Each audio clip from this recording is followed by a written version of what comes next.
కాంగ్రెస్ ప్రభుత్వం అంటే చేతల ప్రభుత్వమని ఉప ముఖ్యమంత్రి భట్టి విక్రమార్క తెలిపారు. దశాబ్దాల కిందట కట్టిన ప్రాజెక్టులో సాగునీటిని అందిస్తుంటే 3 ఏళ్ల కిందట కట్టిన కాళేశ్వరం కూలిపోయిందంటూ ఎద్దేవా చేశారు. ఖమ్మం జిల్లా చింతకాని మండలం జగన్నాథపురం వద్ద మెగా రైతు మేళాను మంత్రి తుమ్మల నాగేశ్వరరావుతో కలిసి భట్టి విక్రమార్క ప్రారంభించారు.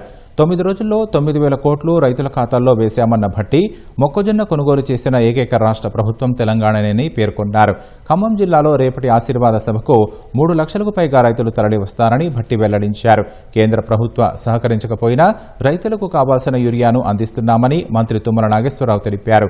రేపు మొక్కజొన్న రైతులకు చెల్లించాల్సిన నగదు వారి ఖాతాలో జమ చేస్తామని మంత్రి వెల్లడించారు.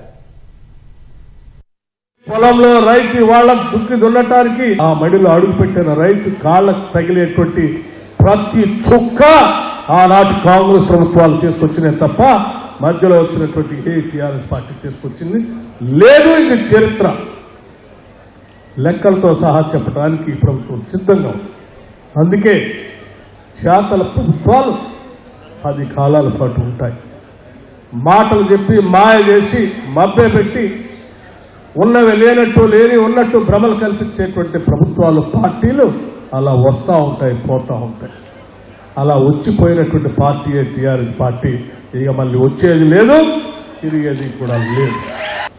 అయినప్పటికి కూడా ఇద్దరు తయారై జిల్లాల వారీగా తిరిగి అబద్ధాలు పోగేసేటువంటి మాటలు చెప్తూనే ఉన్నారు. కానీ ప్రజలు నమ్మరనేటువంటి విషయాన్ని వాళ్ళు గమనించట్లేదు. దయచేసి కష్టాలున్నాయి, ఇబ్బందులున్నాయి, ప్రకృతి మనకి సహకరించట్లేదు, కేంద్ర ప్రభుత్వాలు సహకరించట్లేదు.